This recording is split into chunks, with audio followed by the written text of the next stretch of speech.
That's right. I mean, the thing is, to your point, people are wildly unpredictable, especially when you don't know them. And the thing is, we just don't know people that well. You know, when I was working on Beyonce's behalf and helping devise her digital strategy. Welcome to That's What I Call Marketing, the podcast where you will hear from the leading lights in the marketing world and listen to their unique insights. Well, today's guest is Dr. Marcus Collins. He's an award-winning marketer and cultural translator. He's 1 foot in the world of practice and 1 foot in the world of academia. He's a marketing professor at the Ross School of Business at the University of Michigan. Now, over the course of his career, Marcus has developed a practice for creating culturally contagious ideas that inspire people to take action. And he has written a best-selling book for the culture, The Power Behind What We Buy, What We Do, and Who We Want to Be. And that is now out also in paperback, just released in paperback recently. And the book examines the influence of culture on consumption and unpacks how everyone can leverage culture to get people to take action. Yes, everyone can leverage culture.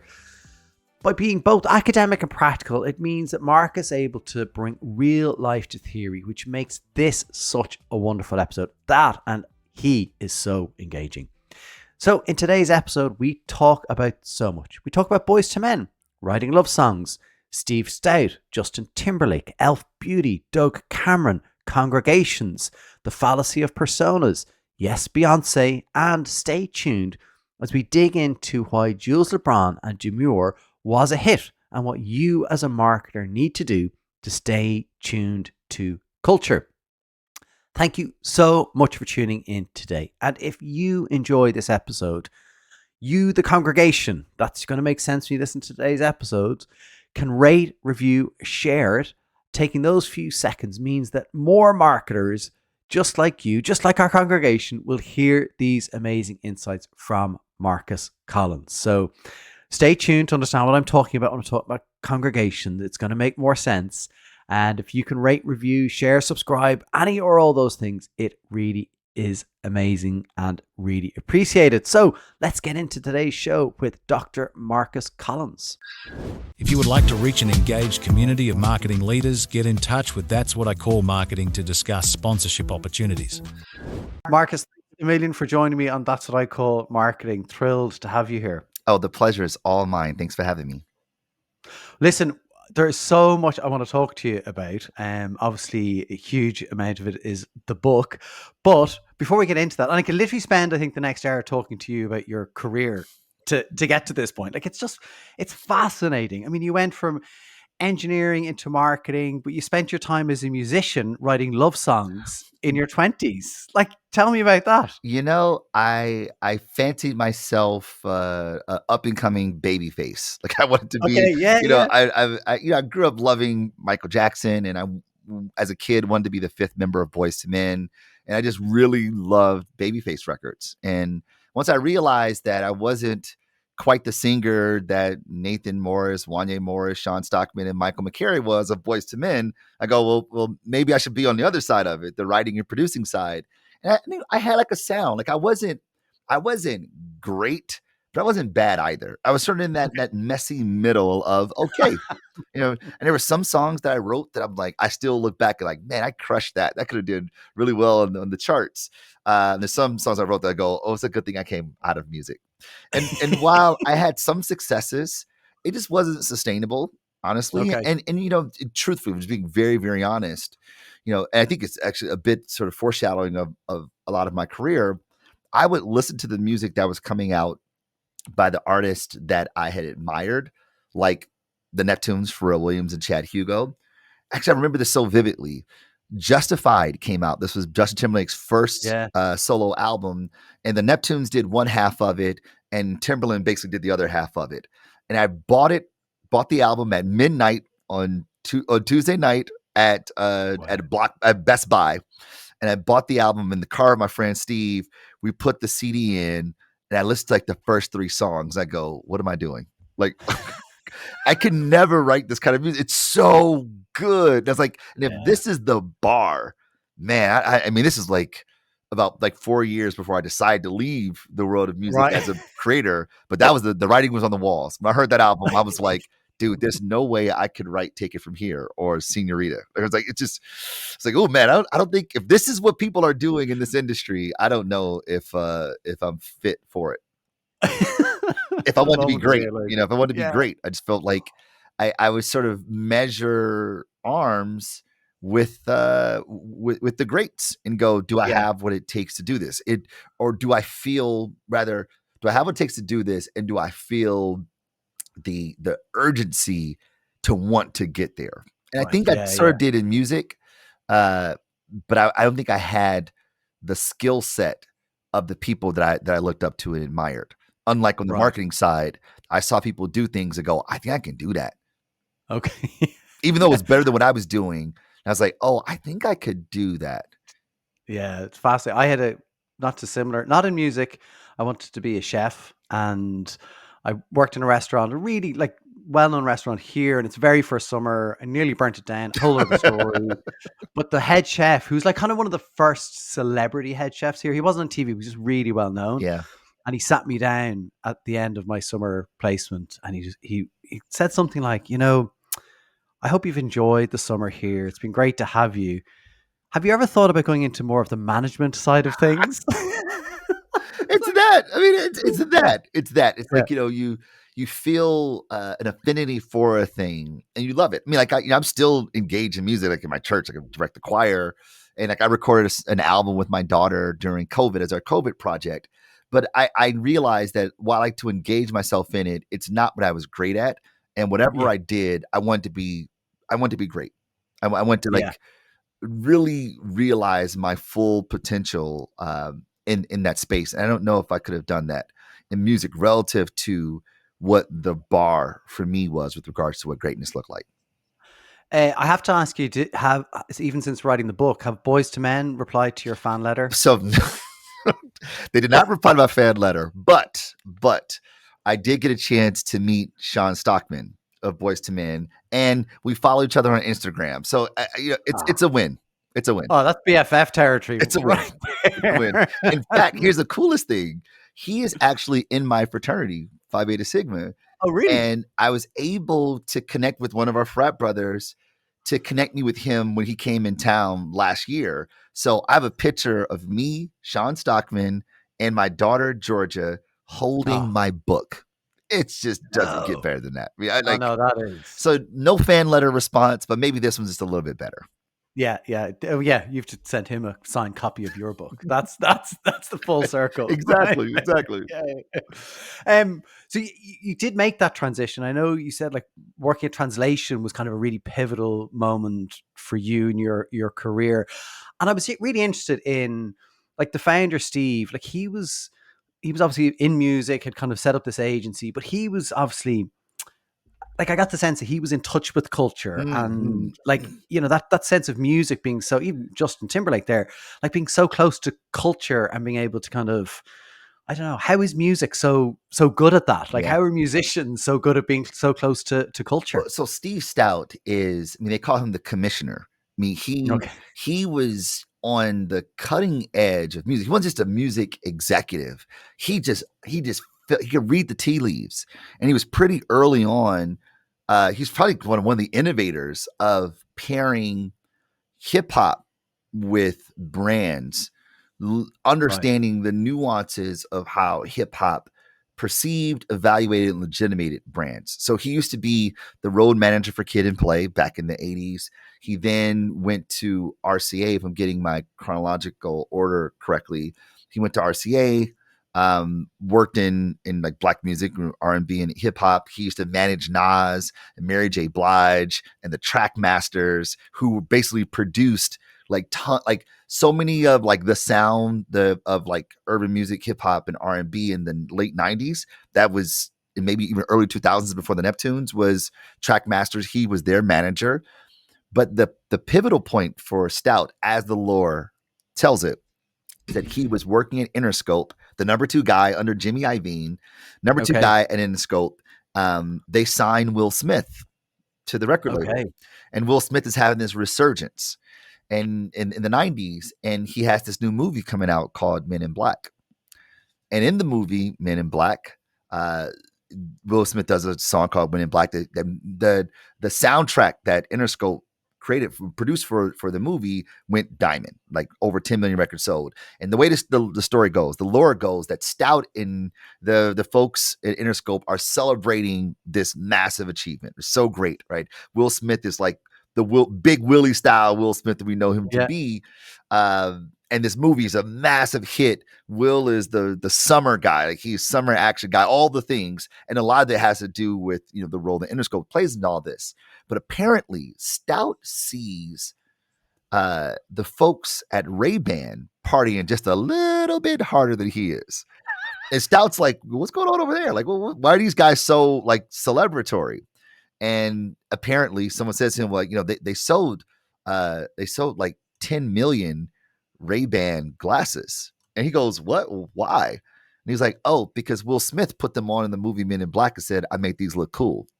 Oh my God. And Stoute goes, "I'm in the wrong business." Because CDs at that time cost $17, maybe, $17 or so. And he goes, Ray-Ban glasses cost $150. Yeah. Wrong business. And he pivots over into advertising, leveraging his understanding of cultural production through the vehicle that is music, and understanding the proximity of brands and cultural producers of that work have a certain level of chemistry, a certain sort of je ne sais quoi that that people who are part of the culture can understand, could see, and would want to engage in. And he built Translation with this idea of helping ambitious brands thrive in contemporary culture. And that was sort of the entryway for me into this world of culture. Like, I don't even think I heard the word culture used so prolifically before until I started working there, which then begged the question for me, what the heck is culture really? And I do, like, big question, but like, what, like, because you hear it, and I think you talk about it in the book as well, is, culture is the culture of the organization. Like, there's lots of ways culture is used. When you boil it down, I mean, you've written a book about it, so I don't want to boil it down too much, but like, when you boil it down, like, when you say, like, how do you kind of think about the definition of culture? So culture is extremely esoteric. It's amorphous, sort of everywhere. It's certainly intangible. So makes it first malleable to be many different things, and it shows up in many different contexts, like organizational culture, hip hop culture. There's religious cultures. There's all these different kind of cultures. So what is the thing? What is culture? I look at it through a sociological lens, particularly through a lens of one of the founding fathers of sociology, a gentleman by the name of Emil Durkheim. And he talks about culture sort of as a system of conventions and expectations that demarcate who we are and govern what people like us do. It's sort of a system that carves out, what the space we occupy in this social world, to which we subscribe our personhood, and what's acceptable for people like us. It's anchored in our identity, who we are. And because of who we are, we see the world a certain way. We hold a certain set of truths. These are beliefs and ideologies. And then we show up in the world through a shared way of life because of those beliefs, the artifacts we don, the behaviors that are normative, the language that we use. And then we express ourselves through shared work, cultural production, like music, art, film, literature, poetry, pottery, and brands and branded products become ways by which I signify who I am, a way by which I sort of peacock myself to the world in an effort to pursue a designated identity project, which is unbelievably powerful for those who manage brands, those who are in the world of commerce, and they're trying to get people to adopt behavior, which of course is the core function of marketing, behavioral adoption. Get them to do, and people are, and probably for all these reasons, people are wildly unpredictable, right? Because and you've talked about one of the examples, actually, I think, of, maybe it's not the wild unpredictability of people, but if we go back a little bit to, I know I can't not ask you about, you worked with Beyonce, right? Mm-hmm. You worked on her kind of digital strategy. And one of the things I really found interesting was you at that time were wanted to create a place for her fans to congregate. And you went and you and the team, you set up this whole kind of digital space where, there could be a community, and you found out that that's not what they wanted. They were somewhere else already. I thought it was fascinating because, again, all the things you wrote about in the book, I'm like, yep, makes total sense. That makes sense. That, and I'm sure it made sense at the time, but actually the people weren't behaving that way. They were elsewhere in the Beehive. Am I right? That's right. I mean, the thing is, to your point, people are wildly unpredictable, especially when you don't know them. And the thing is, we just don't know people that well. Yeah. When I was working on Beyonce's behalf and helping devise her digital strategy, particularly taking her offline fans online, we were looking at people as fans, people who love the music, and ergo love Beyonce. And we were building this thing for fans. And people showed up, but not to the degree in which we expected, considering the stature that Beyonce had at the time. And we realized that we were trying to build a fan club. What we really wanted to engage was a community. And you don't build communities, you facilitate them. You find people who believe, not people just fans of a thing, people who believe, like some artists have fan clubs, but some artists who occupy a more rarefied, stratified space, they have communities. Beyonce, the Beyhive, Taylor Swift, Swifties, Rihanna, the Army, like even Nicki Minaj, the Barbs. Like, these people aren't just fans of the artist and the music, but they see the world similarly, and therefore they engage in the world similarly. And that realization came from the failure of what we call the Beyentourage, terrible name, a fan club that we were trying to erect. And again, we did that. But again, it wasn't what we expected it to be, considering what the technology would enable in that time, 2009 or so. But discovering the Beyentourage, the Beyhive, not creating it because it already existed, the team just discovered it. And we go, oh, the thing we were trying to do, this is that and so much more. Like, they weren't just fans of Beyonce. They believed women's empowerment, exactly what Beyonce represents, what she stands for, what she signifies. And what we know as brands is that brands are vessels of meaning. They are identifiable signifiers that conjure up thoughts and feelings in the hearts and minds of people relative to a product, a person, institution, organization, or entity. And that community, that collective of people, that congregation of people, they embodied everything that we were trying to create. But we didn't really have the language, the wherewithal, or the intimacy to do that very thing, because we're looking for fans. We're really looking for believers.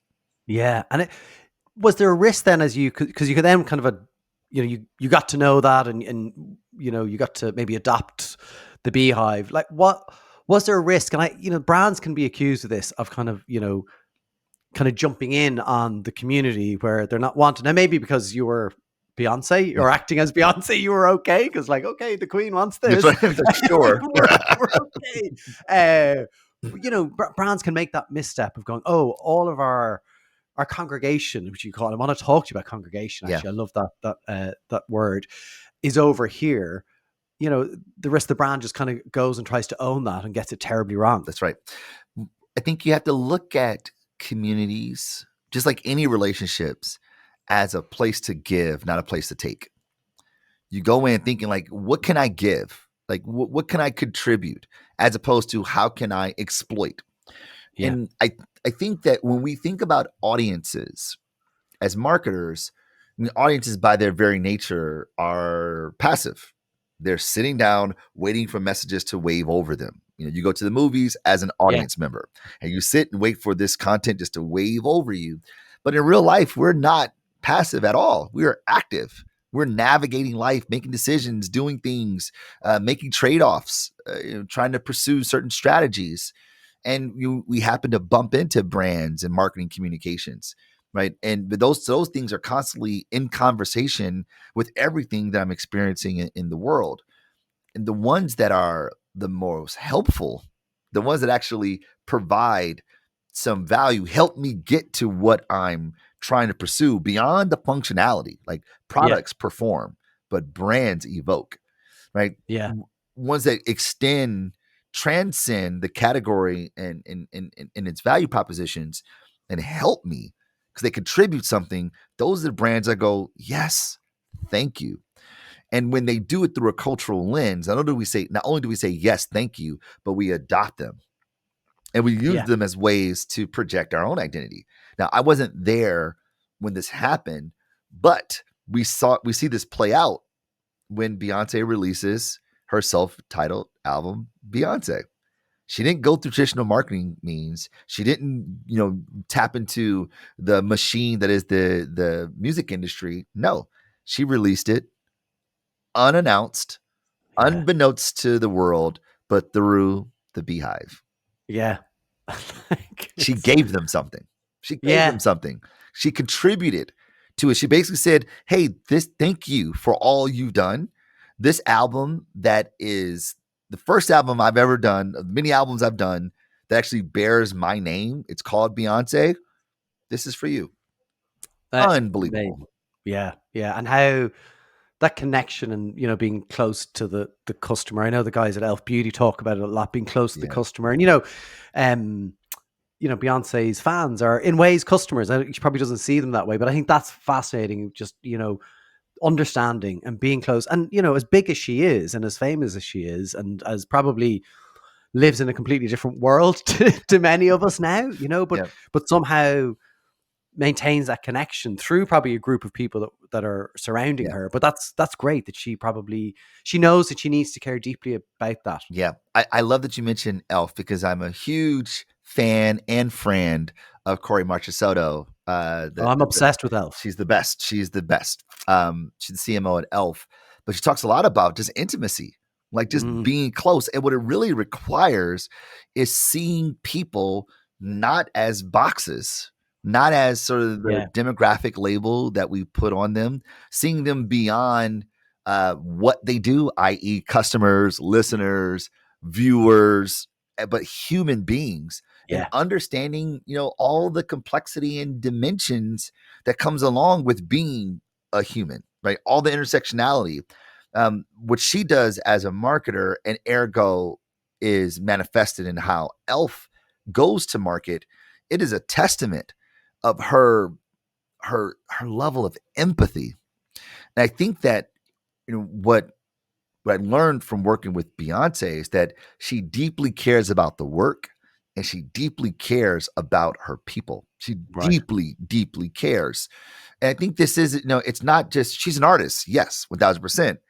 She's a businesswoman too. Yeah. And I think what she realizes is that those aren't two sort of bespoke, sort of bifurcated ways of being. That we live in a capitalistic culture. That is the backdrop in which we operate. And as an artist, she understands that intimacy drives commerce, and it allows her to also realize people's humanity. And like, it's like that's a win-win in many ways. Yeah, seeing the people beyond, and you talk about it in a couple of parts in the book. You talk about target audiences, segmentation, personas, and I'm going to be honest, I was nodding furiously in agreement with you. I was like, because it's not often I see that, your perspective on it, and saying that, things like, a target audience or a persona is kind of like you're trying to put a bracket on this group of people, or we put phrases on them. I think you call it like, the aspirers, and you're just like, what does that even mean? Like, and everyone talks about it and everyone's like, oh, who are we going after? We're going after the aspirers. Like, what the? And what's even more, I mean, yes, totally. What's even more hyperbolic is that we put these labels on people, these monikers on people, and they're only related to their consumption of our category. Like cautious traditionals, the progressives, and it's like, well, those were the labels we put on people based on their disposition to insurance. And I was like, yo, everybody's passive when it comes to insurance. Yeah. In the States, like, it is obligatory to drive. You must have driver's Yeah. insurance. So because it's obligatory, people get it. They're not like, oh, I need driver's insurance. Some are, but not all.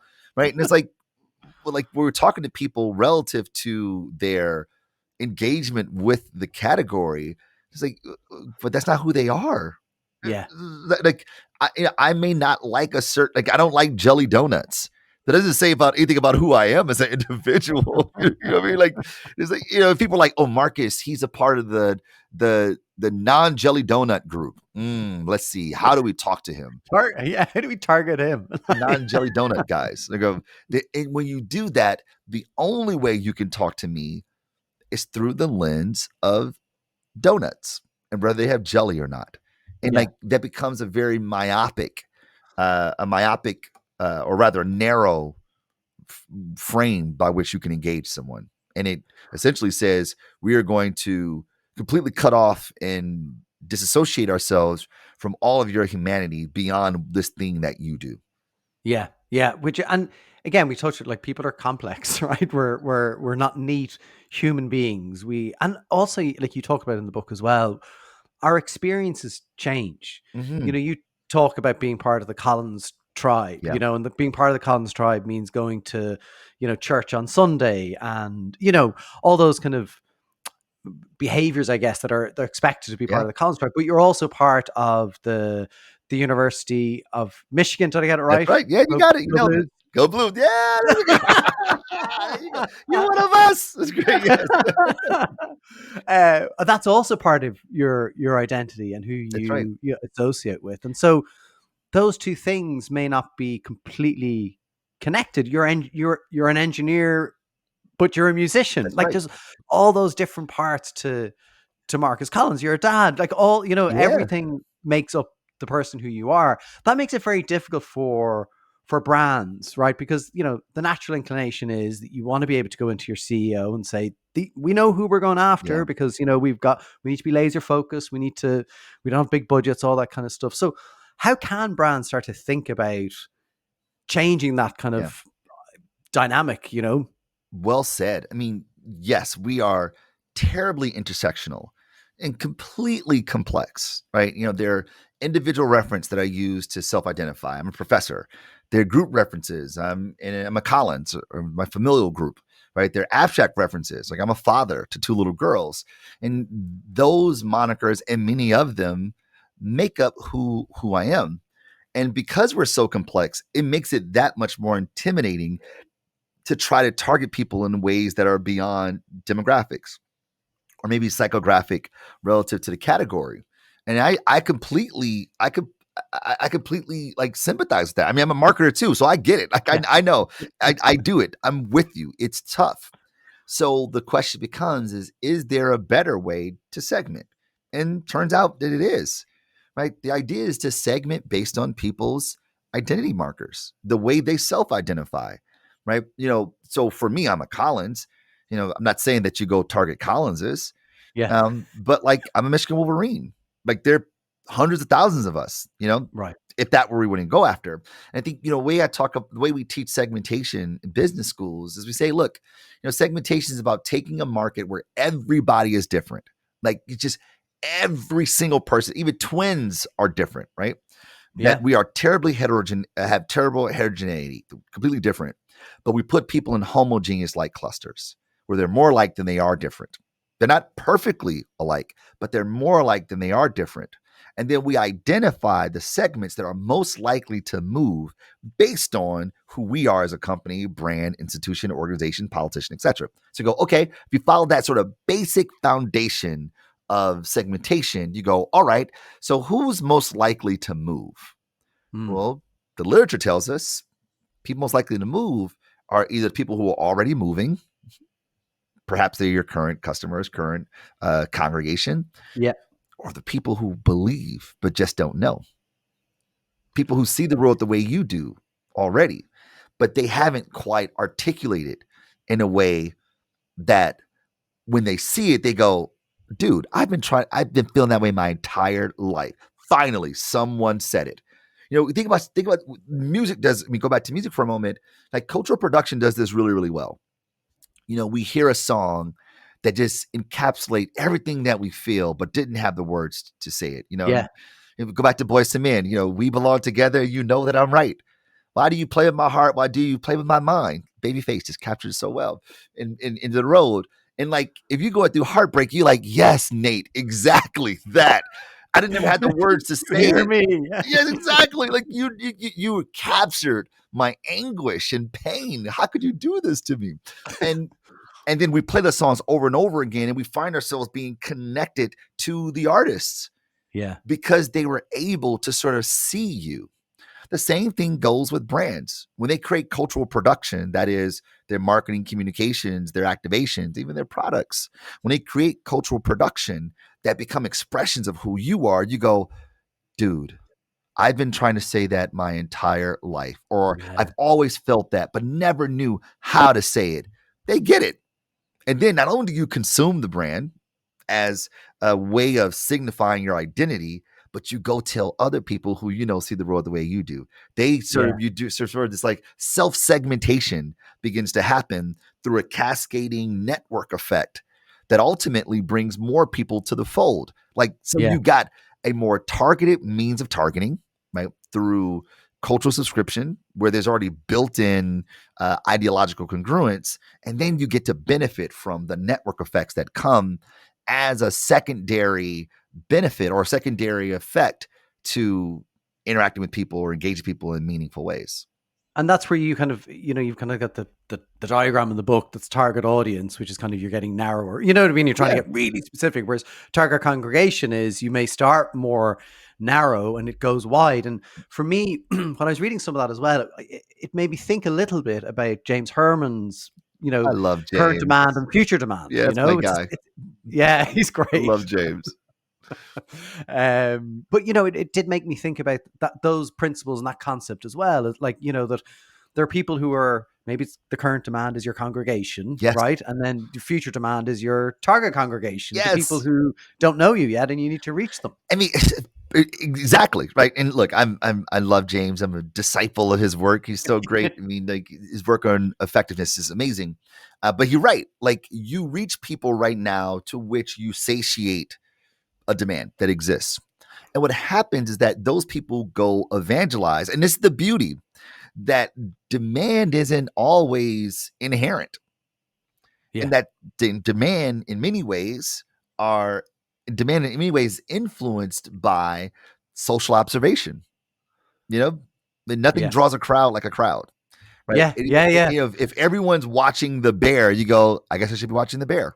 I remember when I first saw the Yeezy sneakers that Kanye did with Adidas. It's like back in 2016, maybe 2017. When I first saw these sneakers, I was like, these are the ugliest sneakers I've ever seen. I was like, they look like insect feet. They look like moth shoes. I was like, what is this thing? Dude, you fast forward 2 years later, I own 5 pair. It was like, how did this happen?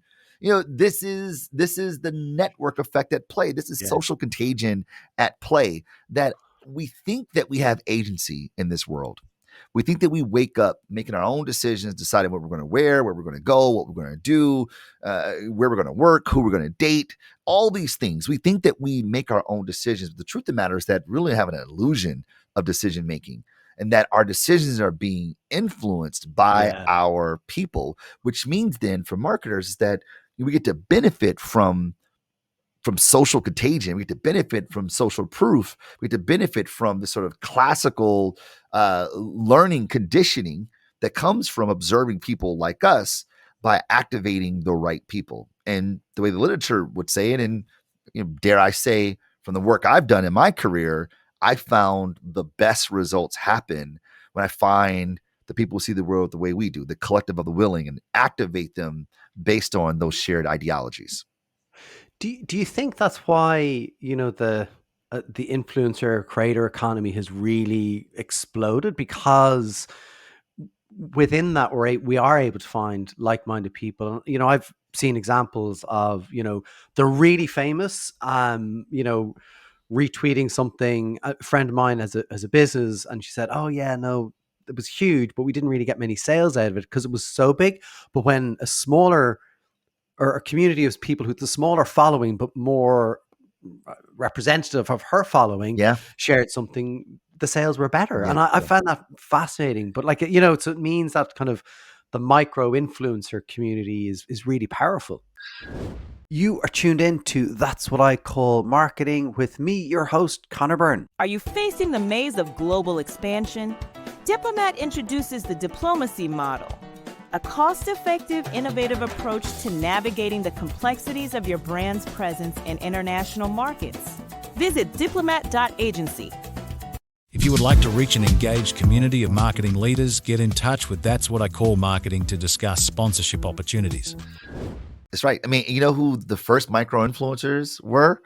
Your friends, your family, your classmates, your coworkers. You know, like, like take an industry like Tupperware.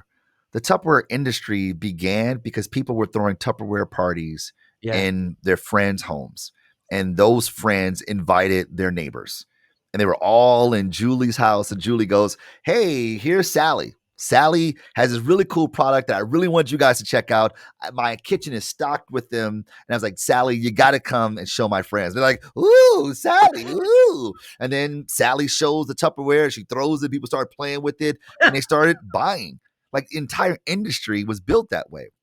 Now, conversely, Tupperware could have said, we're just going to start buying tons of ads.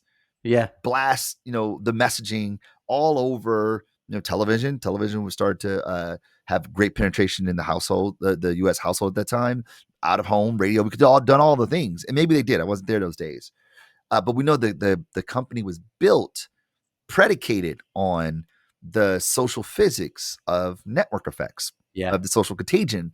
And the idea then is that like, oh, sure, I see a television ad. Doesn't mean I'm buying it, even though it's broadly broadcasted. But when someone who kind of like me and actually seem to be approachable and accessible, the person feels more real. So when I think about like celebrities, they're sort of a contextualized media. Yeah. They're bright wattage media within a context, you know. So if The Rock is going to promote a gym, that makes sense because that guy is shredded. The guy is like ripped, you know, buff, you know. And you go like, oh, The Rock says a good gym. It probably is a good gym. If that guy knows something about gyms, right? Yeah. But if my best friend is like, yo, I go to this gym now, I go, oh, you go there? Really? Go, oh yeah, dude, let me tell you why. That's more inclined to influence my behavior than The Rock. The Rock gets my attention, which is awareness driven, which is what media does. But it's our people that get things to stick, that get things to be adopted by people like us. And I do think maybe it doesn't matter what age we are. I think we think we aren't as influenced as we are by people, you know, like, you know, at any stage of your life, you know, you're a teenager, you're like, no, I do this because, you know, I'm going against the crowd. And you're like, well, you all look the same. Exactly. You know, like my daughter and her friends are like, you're dressed all the same, but like you're different. You know, but they even at my age, you're kind of like, no, you know, I'm old enough now. I furrow my path. But then if a friend says to you, no, I don't like that brand, it sticks in your head. Yes. Like, oh God. You know, it's wild. I mean, do you remember? I don't know if you remember this this headline that happened. It's like maybe like the 2010s. Some hipster was going to sue a media outlet because he said it was a picture of him. Then he asked permission for it, and he's like, and the article was about how all hipsters look the same, and like they all sort of don the same aesthetic and all the things. And you know, ironically, the picture was not of him; it was someone else who looked just like him, proving the entire thesis of the article. I mean, it's wild. It's like, you know, we buy mass-produced things as a way to make ourselves to stand out. And you go, it's mass produced. What are we talking about here? It's not one-on-one. It's mass produced, fam. So there is a conformity in consumption sort of at its core when we are buying things that are for sale and they're not a one-of-one. And to that end, we buy them thinking that the way I rework them and contort them is the way I make it my own. But that reworking and contorting, that recontextualizing is done and mediated through our cultural subscription, which by their very nature are shared. Yeah. What Yeah. are you going to do? There was a sociologist in the days of Durkheim. His name is Gabriel Tard, who was just a beast. Guy was just a monster. But he said it kind of just frankly. He says society is imitation. Yeah, it is imitation. We just, we keep up with the Joneses, not with the Knowleses, not with the Knowles Carters. We keep up with the Joneses, people like ourselves. yeah, Right. And this is like probably the worst person to ever quote. But Hannibal Lecter once said, we covet what we see every day. And it's true. We covet what we see in our daily lives of people like us. Yeah. And it's easier to get it now, but it's so accessible. But brands can get this terribly wrong. And I love the example. It's a very nuanced example actually in the book of the Peloton ad, very well-known ad of, the husband gives his wife the Peloton for Christmas, and you can see how the script got approved. Yeah. Really, it was, obviously came from a place of love and all that. But there was a complete backlash against it where people were like, oh, so you're saying the wife needs a Peloton, and like she clearly like just didn't need a Peloton. And you said like just changing a word or two at the start would have completely reframed that ad. Yeah. It's wild and so apropos that you mentioned that story, which I write about in the book, is I got a chance to interview Ryan Reynolds on Friday of last week, and his agency, Maximum Effort, did the recontextualizing of that Peloton ad for his aviation gin. And it's so interesting because, to your point, the differences between acceptable and not acceptable is like super nuanced. I mean, it's like it's not cream, it's egg-shelled. Yeah. It's so subtle in the way in which it manifests on the outside, but on the inside, it is night and day. It's like it's the difference between it's difference between M&M and Vanilla Ice. It's just so different. And if you aren't in the culture, it's hard to tell the differences. Yeah. It's hard to tell differences. And I think that Peloton, to your point, well intended. I don't think anyone in Peloton was like, how do we insult as many women as possible? I don't think it was any evil plan by any stretch, but it was just they didn't understand meaning outside of their own. They didn't understand the different ways in which this had been translated. And I think what Ryan Reynolds did brilliantly was sort of take the zeitgeist, take the shared sort of meaning-making system of the contemporary culture, and then use that as a way to subvert the tension there to promote his gin. It's just brilliant, absolutely brilliant. And it's that level of jujitsu that makes the difference between marketers who can engage in culture well and those who unfortunately tend to fumble. And so Maximum Effort, like they are a brilliant example of a production company. And you use the phrase like cultural production, which I love. Like it's a different way of thinking about what you're putting out in the world, but they get it right. Like they seem to get it right all the time. Like how, and he seems to get it right. He seems to be, right there understanding culture again. And again, here's a guy who lives in a kind of a different world to me anyway.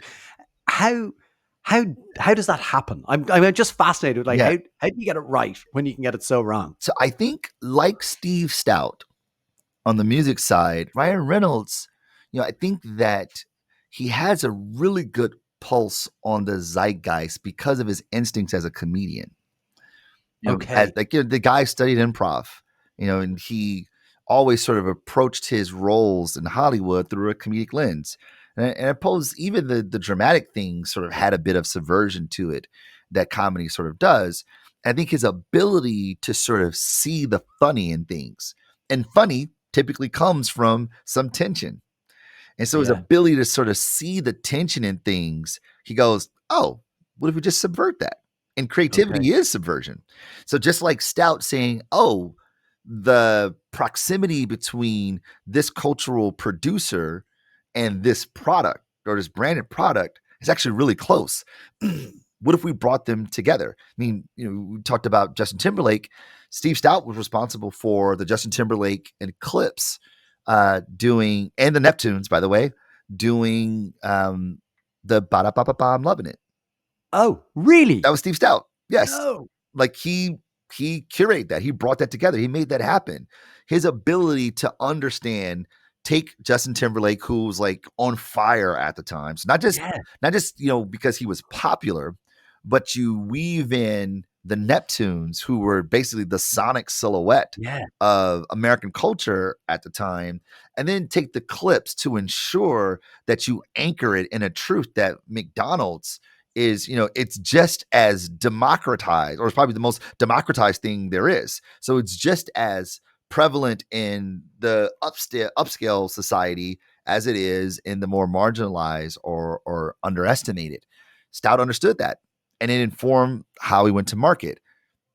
Ryan Reynolds and Maximum Effort understands that as well, just a different muscle. Right? It's the same sort of idea, same spirit, same ethos, just different muscles, which is why you have so many different kinds of cultural producers that are able to talk about a topic from different angles based on the muscle memory that they're using. And is there a thing, because there seems to be an innateness to them in a way, like it's natural or they've developed it over time. Like, are there things that, me or others can do to try, build that muscle and kind of be more attuned to culture? Absolutely. I think here's what I say. Yes, there are things that we can do. There's some things that are more, let's say, more innate to certain people than others. Right. And I think it's really having curiosity. I always say curiosity is the one thing I just can't teach. I know how to teach people to be curious. I can inspire them to want to be curious. I don't know how to teach curiosity. There's some people who are just naturally curious. When they see things, they go, huh, that was interesting. They go, oh, what was that? What's going on over there? But sometimes we may call them nosy. I always tell my kids, I'm like, mind your business. Stop looking over there. Mind your business. Mind your business. Focus on your business, But like just kind of go, and in a lot of ways, kind of kids do this just naturally. Yeah. They see something that doesn't fit into the orthodoxy, doesn't fit into the schema they have of the world. And since they're still kind of constructing those schemas at a very young age, they go, wow, that person is using the cane. What's happening with them? Or that person is doing this. Or well, why is that? Or why is she wearing that? I think it's sort of innate sort of instinct that we have as young people that we tend to lose over time because we dull those senses or we mind our business. That those who it's sort of stuck with them still, they have an advantage. That they already kind of look at things and go, huh. Yeah, I love that. Huh? For others, for others who don't have that instinct, they have to sort of practice it. They have to sort of push themselves to do it, to just observe people, to watch people, but watch them with some intentionality. Sort of watch and go, what's different? And you may go, man, like I could, 1,000 people can pass me and nothing can get my attention. You go, you're right. So wait for the next 1,000 people, right? So if you don't have it in you, then wait for the next 1,000 people to go by. And as you do, you start to observe that's odd. Looking for that's odd. And then you see it, you go, well, that person's doing it. And so is that person. Oh my goodness, this is a thing. And what you're essentially doing is recognizing the phenomenon. Right. They're doing this thing. Now the job is to say, well, why are they doing it? That is, you apply theory. Now, as scholars, I would say, savvy marketers, they apply some theory to what they observe. Comedians, they sort of supply instinct. Like, what is this? They don't call it theory, but it really is theory. And musicians do as well. Heartache. They go, why does it hurt so bad? Yeah. And then they sort of, apply their own, sort of colloquial theory to what they observe. And then they tell all the truth, but tell it slant, as Emily Dickinson puts it. They tell all the truth and tell it slant. So when they say it, you go, totally. And that's what we do as marketers. We observe it. We go, huh, that's interesting. What's actually happening here? Find the phenomenon find the theory that describes the phenomenon that we're observing. And then we play it back or I talk about in the book, is we preach the gospel. We Yeah. play it back in a way that subverts the orthodoxy, and people go, yes, finally, someone said it. Or, you know what? I totally do that. Huh.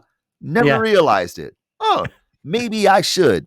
Like that's sort of the way I would operationalize it.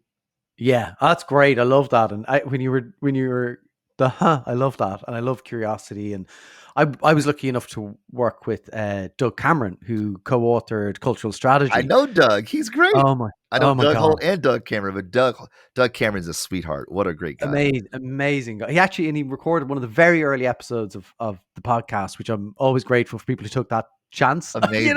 This could not make it past 6 episodes. And man, he was very fortunate to, take some shine to Doug Holt. Doug Holt some shine to him, because I mean, Doug, in many ways, he are the shoulders. He's the shoulders that I'm standing on for sure. Like he and Grant McCracken and Craig Thompson, Rob Cosnett, those guys. Whew. But Doug Cameron, man, like that first book. Oh yeah, I mean, there's a guy who's always just he's looking and he sees things in a different way. It's that curiosity, and it was just fascinating to work with him and then see the work and his brain just constantly trying to get better. Anyway, it was fascinating. So you reminded me a bit of him when you did that. Huh? I mean, that's amazing. I mean, what I love about Doug Cameron is that he is a gifted creative, right? He's an ideas guy for sure, gifted creative, but his curiosity just augments his creativity. He started an agency with Doug Holt and a guy named Jason Gabarrio, called Amalgamation, I think it was. Oh, that's right. Yeah. And I got a chance I work with Jason Gabarrio for a few years at Donor. And like, you just see, you see it because he's the same kind of guy. He's like, oh, that's interesting. And then like the popcorn machine goes off and it's just pop, pop, pop, idea after idea. And you go, how do you do that? And he goes, how do you not?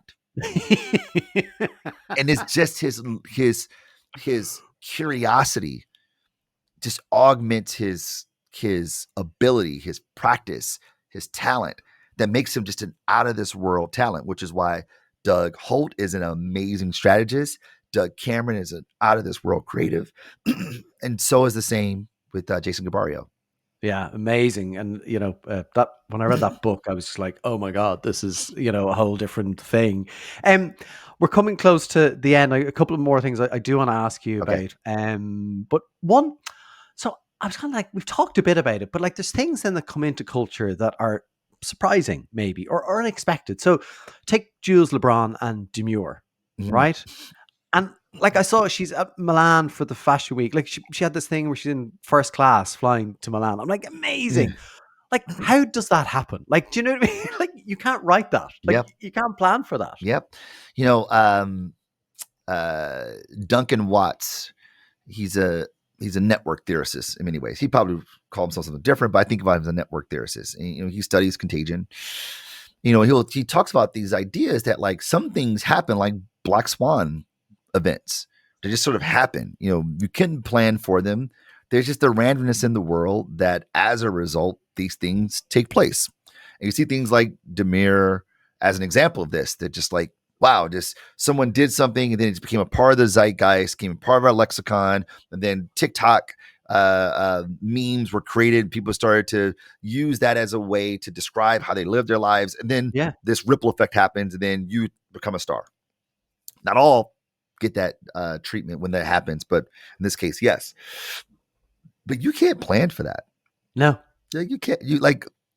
It's so easy to sort of post-rationalize, like post hoc rationalization of what has happened, right? Like, oh, I knew COVID-19, the pandemic was going to happen. No, you didn't. Like, if you saw that TED talk from Bill Gates, you would have known it was going to happen. Well, possibly, but not on this date at that time. Like, no, you can't predict those things. But there are things, the randomness in the market, in the world, that you can't predict, but you can't exploit. Right. And Duncan Watts talks about this, like the way in which forest fires take place, how they happen.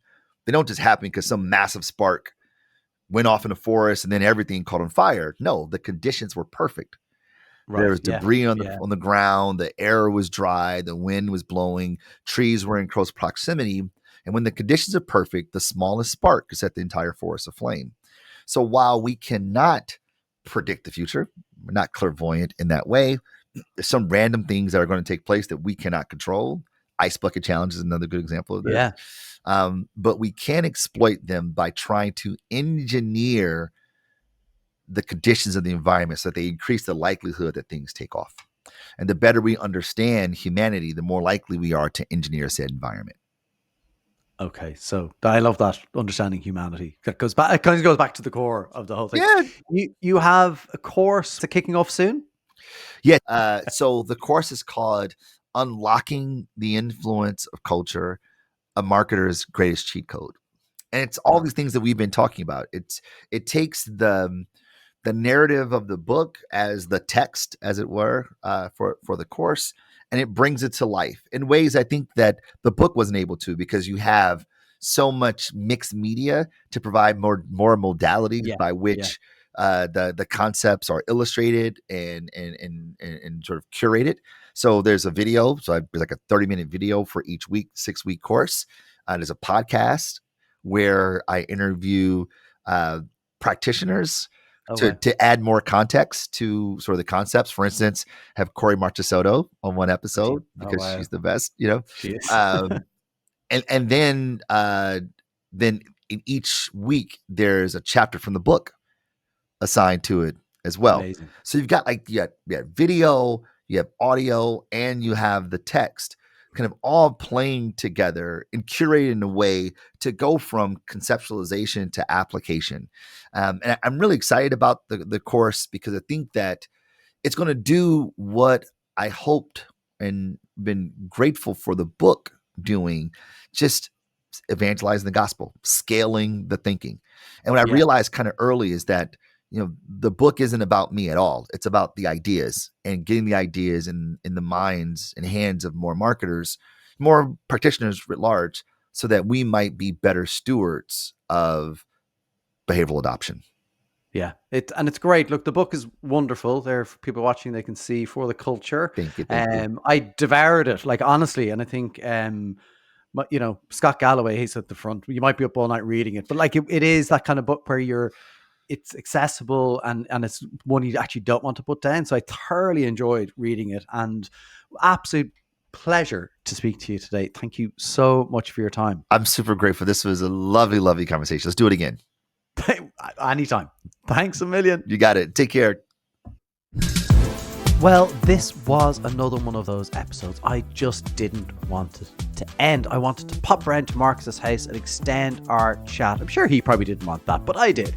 He is fascinating, really engaging, and as I said at the start, the practical application of theory brings his work to life. And I just love that. I love when those worlds collide. So it's not just all theory. We have real practice, and from someone who is so experienced.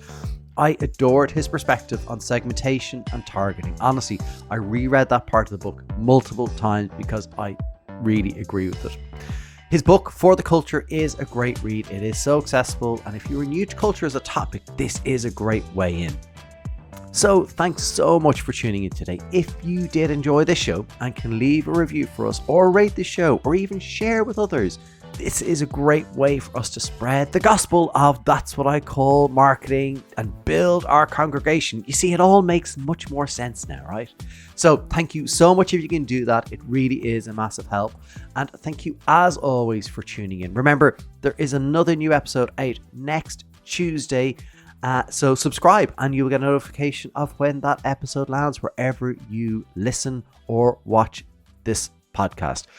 From me, your host, Connor Byrne, thank you so much as always. Take care. If you would like to reach an engaged community of marketing leaders, get in touch with That's What I Call Marketing to discuss sponsorship opportunities.